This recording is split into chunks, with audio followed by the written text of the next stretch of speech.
Welcome back, FenixFire here with another double spell, once again featuring my gravity-based team. This time I'm facing Nemo is Love from Abber's Asylum. We had a fairly long match exceeding the 30-minute mark, so let's get it started without further ado. My opponent leads off with Powdon and Jirachi, while I lead off with Clefable and Starmie. Packing Gravity and seeing my opponent has a ground Pokemon to take advantage of it with Stab Earthquake, I decide to forgo Gravity the first turn and try to kill it off with a Hydro Pump, while Clefable protects to prevent any damage if a Powdon would survive. Fearing the water move, my opponent switches out for a Zapdos, while Jirachi sets up Light Screen, revealing that it's a double screener set. With Zapdos out, Starmie is definitely in danger. Taking the chance my opponent carries Thunderbolt over Discharge, I command Clefable to use Follow Me, while Starmie sets up Gravity. Luckily for me, Zapdos does carry Thunderbolt, allowing Clefable to successfully defend its teammate. Jirachi on the other hand sets up Reflect, completing my opponent's defenses. Seeing Zapdos outspit Starmie last turn, I now know it's Scarfed.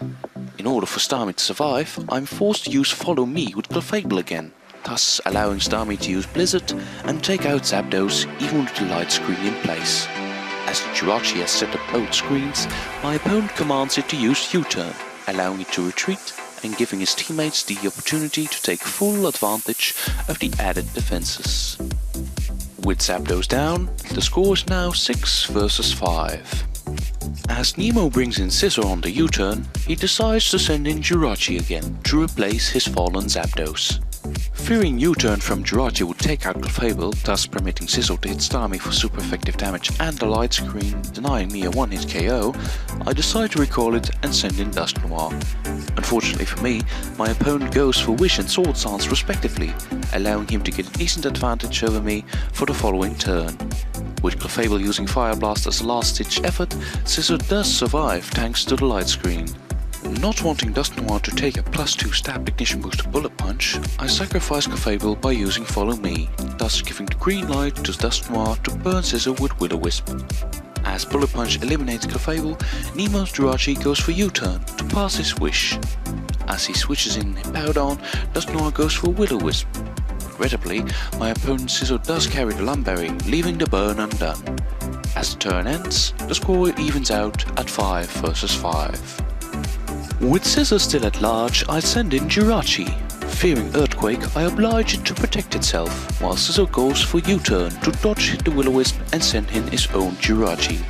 Predicting that, I burn Hippowdon instead, reducing the chance of it taking advantage of Gravity. As my foe roars out Dusknoir, dragging in Toxicroak and Gravity wearing off, I'm forced to take a more defensive approach to the next turn. Wary of Earthquake, I use Protect on Toxicroak and Gravity on Jirachi, figuring the latter has enough bulk to take a burnt Hippowdon stab. Unbeknown to me, my opponent wastes a turn by using Reflect with Jirachi and sets up Stealth Rocks, rendering my Protect meaningless. As my opponent is eager to reset his screens, I decide to go on the attack and hit Hippowdon with Cross Chop and Icy Wind. Thanks to its bulk and the screens, it easily survives both attacks and roars Toxicroak out to scout my team. Luckily for me, Dusknoir gets dragged out again, denying my opponent any new information. With the opponent's Light Screen wearing off, I decide to go for another Icy Wind. Even though Nemo's Jirachi definitely was going to reset his team's screens, I refrained from exchanging my own for one of my sweepers, fearing Hippowdon's roar and the Stealth Rocks in play, thus causing my sweeps to take unnecessary damage. Unable to do a lot with any of Dusknoir's attacks, I decide to burn Jirachi as well, for residual damage and to cut the strength of its U-turn. Thinking Hippowdon is as good as dead, Nemo actually packs Slack off, regaining half of its HP and this allowing me to finish it off with another Icy Wind next turn.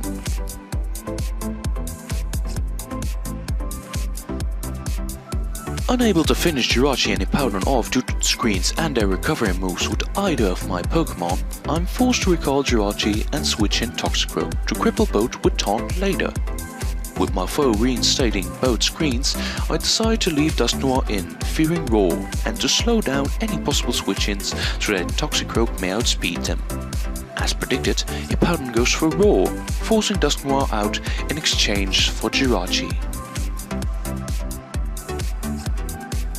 With the fact that my opponent still has a status 3 but damaged Scissor around, I decide to taunt Jirachi first instead of Hippowdon, preventing it to pass a wish and heal Scissor back to full. Even though Hippowdon is the most dangerous of the two out, it doesn't pose as much of a threat as Scissor due to its bulky EV spread and its attack reducing burn. With Gravity on its last legs, I'll leave Jirachi in to use the Icy Wind and to restart Gravity next turn. As predicted, my opponent does try to go for Wish, while Hippowdon slacks off once more.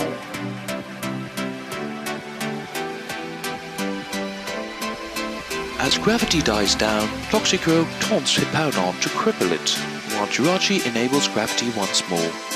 With no other option left due to the taunt, the opposing Jirachi uses U-turn, fleeing the scene and bringing in Scissor to take its place.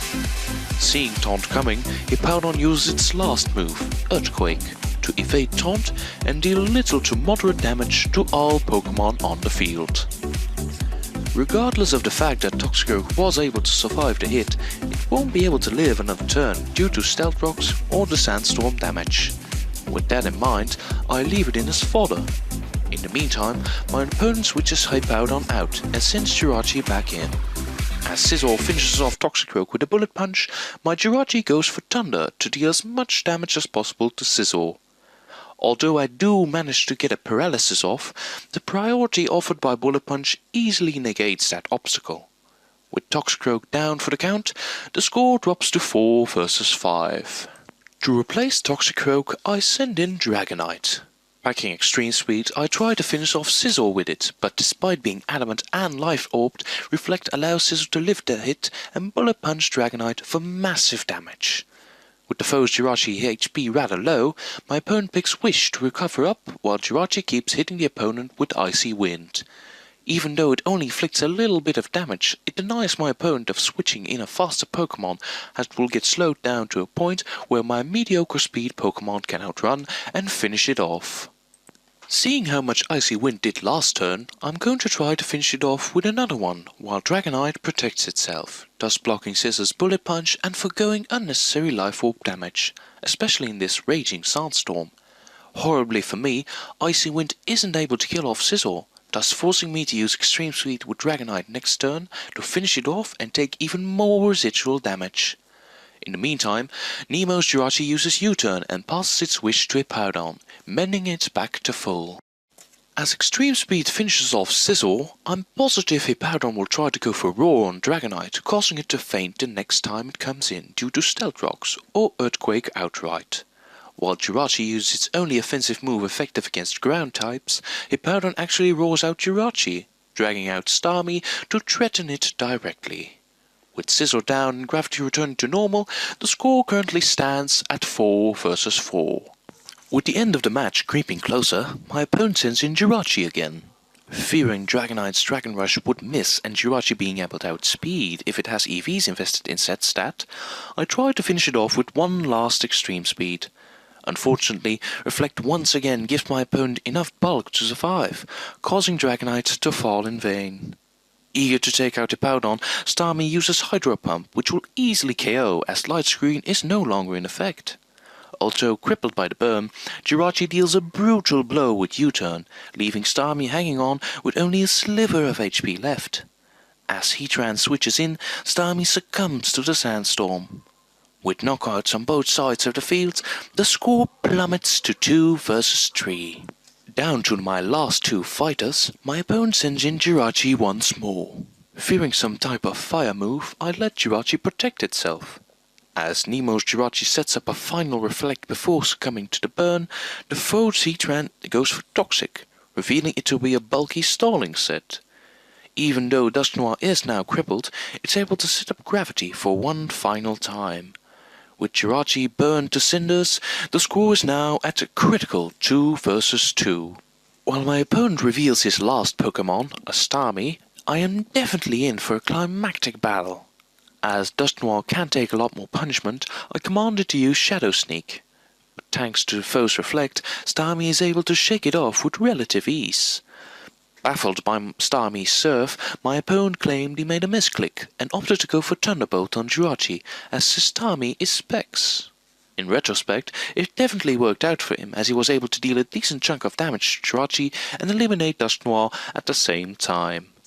Hoping Thunder would defeat Starmie with the light screen gone, my luck runs out as it is able to survive the hit and evade paralysis. As Heatran hits Jirachi with a super effective Earth Power, the score drops to 1 versus 2. In a desperate attempt to turn the tide, I protect Jirachi in the hope Starmie might KO Heatran with Surf. Unluckily for me, Heatran also sports Protect, allowing it to evade the attack. Not wanting to bet the house on a second Protect, I decide it's now or never and attack full blast. As expected, my opponent does go for a second Protect and is able to pull it off. As Starmie soaks Jirachi with Surf, Jirachi takes it and barely survives thanks to the leftovers, allowing it to lash back with an all-powerful Thunder to eliminate Starmie once and for all. With only one Pokemon left on each side of the field, the battle now enters its final stage.